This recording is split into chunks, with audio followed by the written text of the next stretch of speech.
For centuries, there had been a series of bloodshed, destruction, and dispute between the Dragon clans, the Crimson and Azure clans. Over a meeting, Her Royal Highness, Cairo, worries about the extinction of the dragons if the war persists, and offers to merge the dragon bloodlines against the threat. But with a bond stronger than on paper, she suggests a bond that is bound by blood and chooses to take Cloven as Cairo's bride. Cairo is the Crimson Dragon Prince with a domineering personality. He is described as a ruthless monster and set to ascend the throne as king in a year, while Clove is born into the Azure Dragon bloodline, and is left with no other choice but to marry into the Crimson clan, so as to ensure the sustainability of what's left of her people after the wars. Clove locks herself up in her room after an emotional outburst and reminds herself that she was doing everything to save her people, as the last promise made to her dying mother, the late queen of the Azure clan. Meanwhile, Cairo, on her way out, thinks the union between the clans might just work and put an end to an era of bloodshed. Some days later, it's time for Clove and her escorts to journey to the land where the Crimson Dragon resides, and she is wished farewell and goodbyes by her beloved people. A little girl greets the princess with snowdrop flowers that bloom during winter, and she promises to cherish them as her late mother did. While they journey, they are ambushed by a Crimson Dragon that throws Clove off balance and her horse. The dragon doesn't attack. Instead, Clove stares right into its eyes and finds them familiar, but is unable to figure out who it is. Captain Nurin, one of Clove's escorts, throws the crimson seal at the dragon and breaks its eye contact with Clove, while Aaron arrives and picks her up with his horse. Aaron is infuriated by the fact that they walked their way right into a trap by the Crimson Empire, while Clove assures him about her suspicions of a misunderstanding.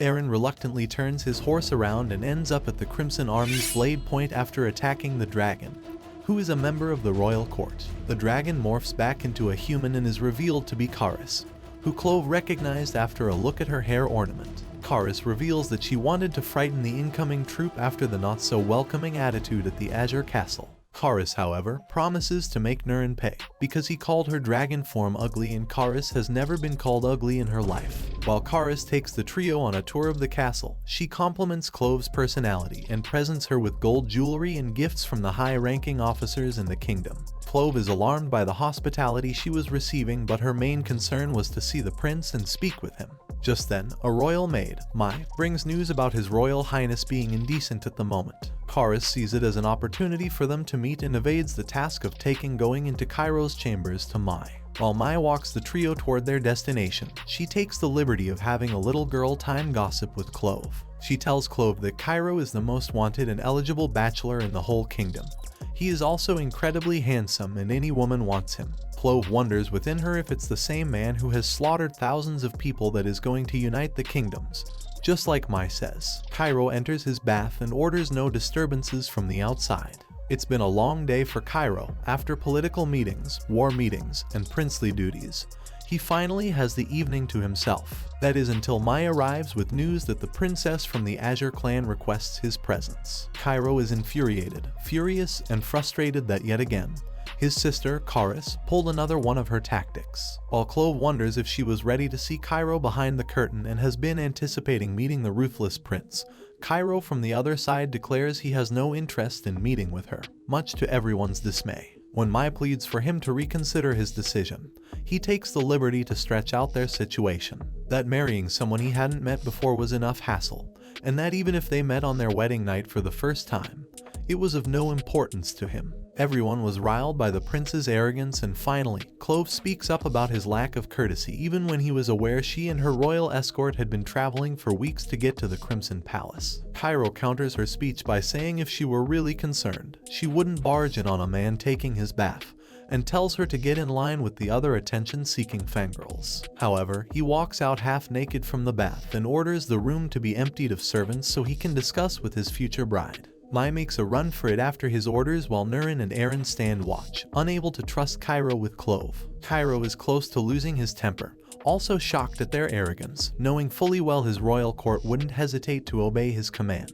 Aaron, however, refuses to trust Cairo and shows deep emotions for Clove, scared that he can't protect her from afar. Clove remembers hearing these same words years ago. They'd been friends for the longest time, and he had always watched her back no matter what. Clove acknowledges all they've done for her in the past and promises them that she will be careful with Cairo. After they exit, Clove spins to face Cairo but instead lands on his bare chest, and this gets her flustered.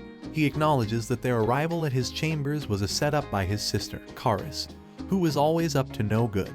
He also compliments Clove's beauty, saying she looked even better than the descriptions he got, and called himself a lucky man. He invites Clove inside the chamber, showing her antiques that the crown prince chose to preserve, though he found them cringe. When Clove wonders who, he opens up that he had an elder brother who passed on 6 years ago in battle. He died a few months before his coronation as king, and hence, the position was passed on to him. He also tells the tale about the dragon mark all dragonborns share as a symbol of the burden and legacy they carry. Clove declares her intention to get to know her betrothed, and Cairo doesn't miss the opportunity to bring the headband boy up, referring to Aaron.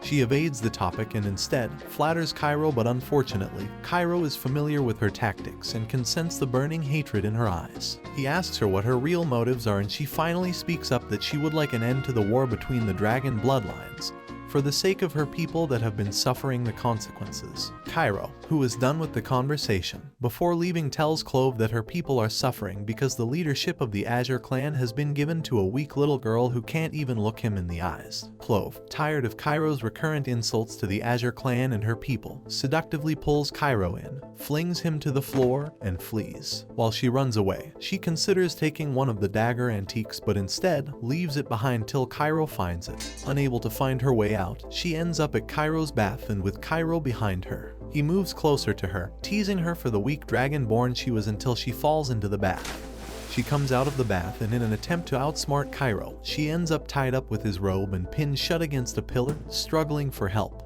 He agrees to play along with her charade of peace but warns her that if she ever plots against him, he would personally snap her in half. After his words, he releases her while she falls to the floor, disheartened and embarrassed. On the other side of the room, Caris speaks to Cairo from the outside after he refused guests in his dorm. She tells him that she always had his best interests at heart, and that despite the fact he had trust issues, Clove is different and she had seen it for herself. Hopefully one day, he gets to see it too. Outside the prince's chamber, Aaron waits nervously for Clove, and when she finally arrives, she is soaked and dripping with water. Aaron is furious at her appearance, but she begs him to remain calm and requests to be left alone to rest. While she freshens up, she recalls her encounter with the prince and is furious at how vulnerable she was in front of him despite her big talk and his deteriorating words towards her mother and her people. She reminds herself that making peace was the most important step now, and knows her mother would have wanted her to make peace with him. When she sleeps that night, she dives into a somewhat dream world she was familiar with, and the Azure Dragon by her side. She is skeptical of her existence and connection with the Azure Dragon, seeing that her mother couldn't teach her the dragon bloodline before her demise, hence her inability to shift. While she walks through the magnificent scene with the dragon, everything soon turns sour when they are faced with a gruesome battlefield,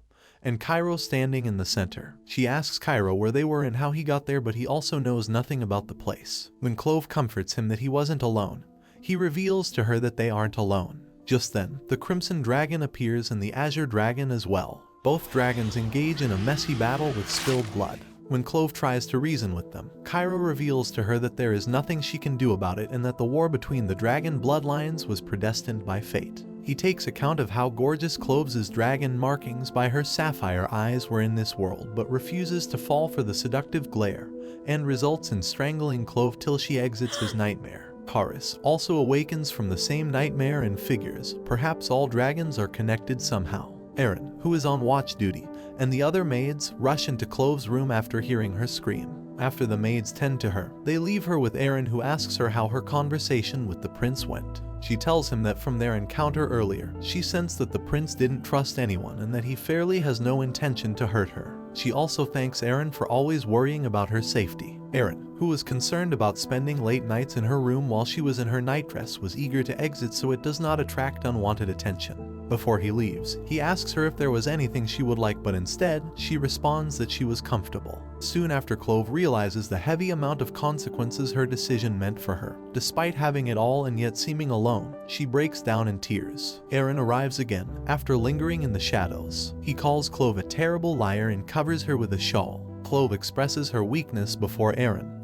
plus the fact she never shifted into her dragon form, which placed a huge burden on her. Eren assures her that she would be a great queen and would lead her people judiciously. Caught in the moment, Clover confesses her feelings for Eren. Despite him not admitting his right back, they lock lips for a kiss. That brings us to the end of Sub-Zero Part 1. Thank you for watching. If you would love Part 2, then please comment down below. If you like this video, make sure to subscribe and hit the bell icon so you get our channel's posts as soon as they get published.